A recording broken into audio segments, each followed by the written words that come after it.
What's up, everyone? It's your boy Scott. Welcome to the Scott Report and welcome to RWBY Recap Volume 8, Episode 4. And you know it's going to be a crazy episode of RWBY when it's about the length of an actual anime episode. This week's episode came in at about 19 minutes.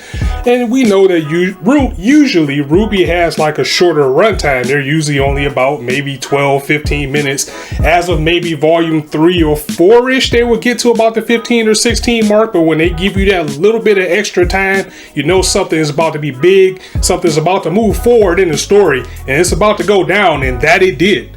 As expected, we jumped a little bit to Team Yang and her side of things as they went into a high-speed chase in the canyon to get that super grim that captured Oscar. And it was a pretty good chase. I mean, some things that we can always commend RWBY on, I think I say this every week, is just how much is progressing as far as the animation that we get with this series, because it just gets better and better every week.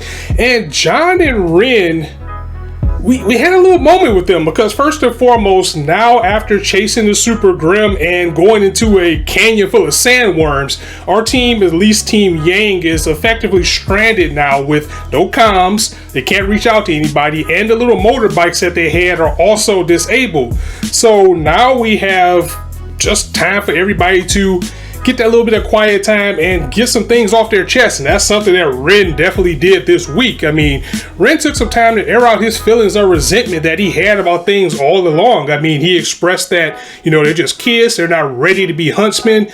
And the biggest thing and the thing that hurt the most is him actually saying to John, it's like, you're not even supposed to be here. You cheated to get into Beacon. And when you get your back to the wall, when you start to get hurt, you start to say things that are very hurtful just because you just need to lash out. And we're seeing that with Ren.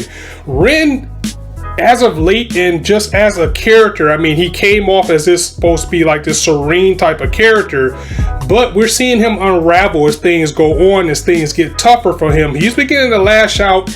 He's beginning to crack under the pressure a little bit. We're beginning to see that now. And again, you're going to hear this a lot because I think the main point of this volume is just everybody coming to base with themselves, getting over regret, getting over fault, which was the name of the episode, and just getting over a lot of resentment.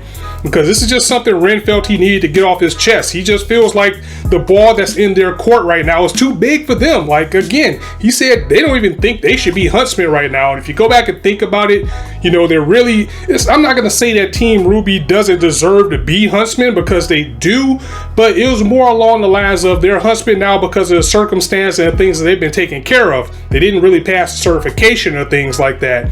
It's just because, well, you've been fighting these grunts for so long that we might as well promote you guys. And that's starting to take a toll. And we saw that with Ren. He's been really down and out right now. And I mean, he's right, but it doesn't give him the right to be a jackass like that about the things that he did. I think he just needs some time to clear his head, which they're probably not going to get. And he needs to cool off, just like when we were seeing when he's apart from Nora, we get this side of Ren that's just lashing out and just really resentful towards everyone.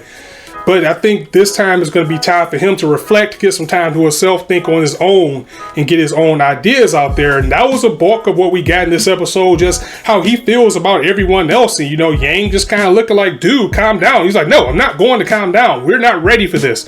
I just don't like how he lashed out at John like that. I mean, it's not his fault. John's like, yeah, I don't supposed to be here. But you know what? We do things together. We get through it. We're friends, and we're going to get through this too. So another big thing that came up was something with also with Yang. You know, with Yang and John, they had their little moment too, because Yang brought up with them going on this separate path of the teams. She was kind of like, you know, I wonder if she thinks less of me right now. You know, was this decision of not staying with her right? And John automatically assumed that he was talking about RWBY. He was like, yeah, that's your sister. She's going to love you no matter what. You guys are going to fight. It's going to happen. And she was like, yeah, RWBY, right? Like, no, she wasn't talking about RWBY. She was actually talking about Blake. So Bumblebee fans can rejoice here a little bit, because even though it's not fully, well, it is canon, but it hasn't been public, the feelings that Yang has for Blake right now. And we're seeing little things like this. We got the battle that they had together. They know how they feel about each other,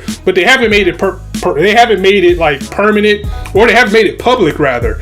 And I think it's time for Rooster Teeth to just go ahead and pull the trigger on that. Fans have been asking for it for a while. I think it's the right move. It's out there now, so they might as well just say, hey, we like each other. We're going to be a couple. You might as well go ahead and do it at this point.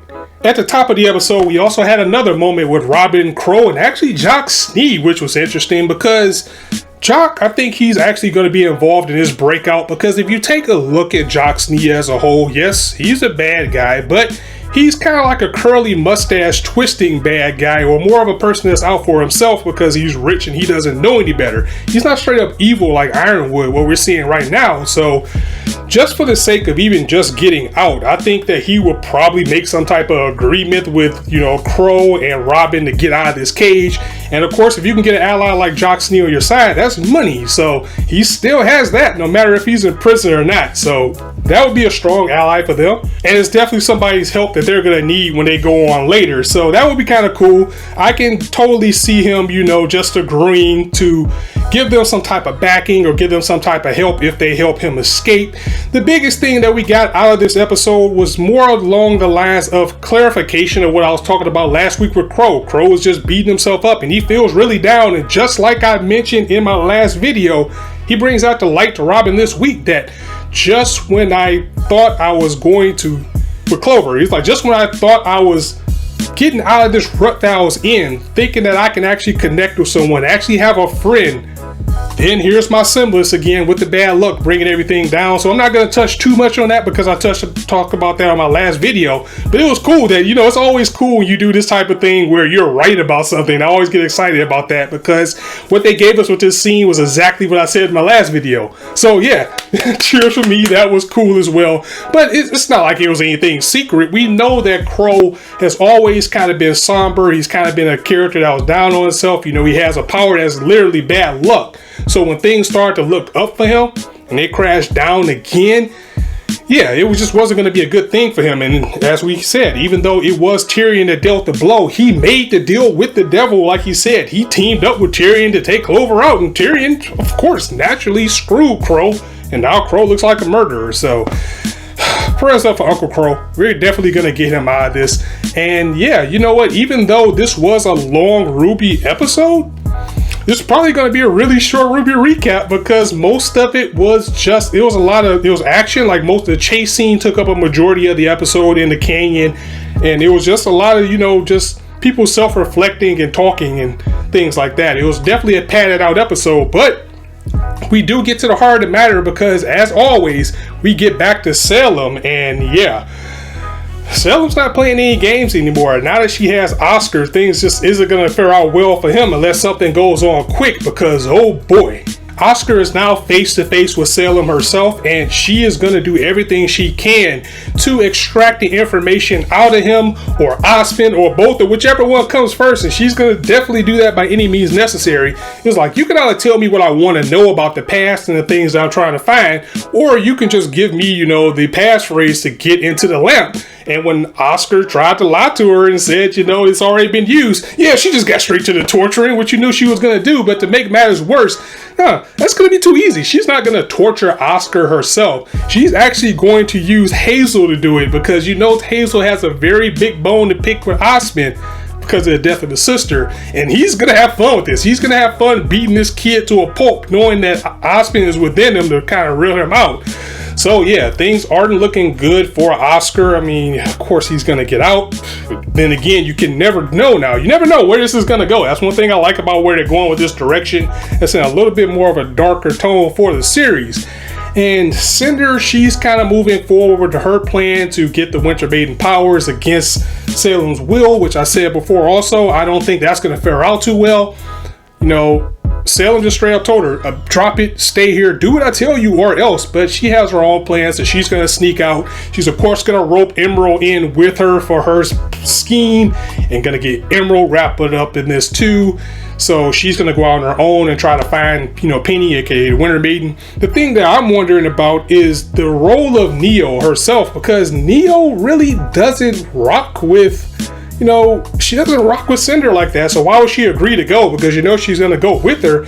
She could very well just use this to turn the tables on Cinder and, you know, trip her up. But I guess if bad guys had logic, we wouldn't really have a story. So she's gonna go. Maybe she is trying to set up Cinder. I don't like it. I want to see where she's going with it, unless she sees something in Cinder that she can probably take over for herself, because you have to remember that Neo was the main villain in RWBY once. And I just don't like that they're using her for a side character like this. I think she has something up her sleeve too. If anything, it will be just to expose what Cinder is doing to Salem.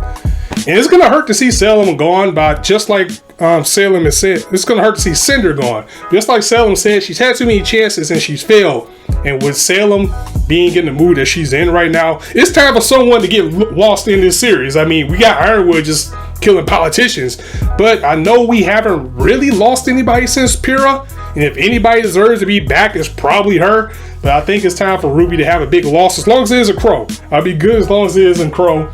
And yeah, that's where the episode ended. The Cinder has her plan going.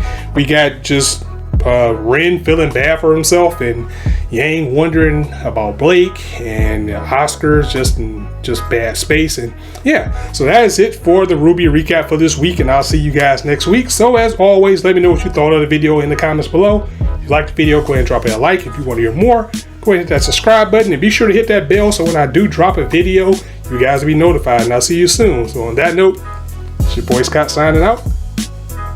See you soon.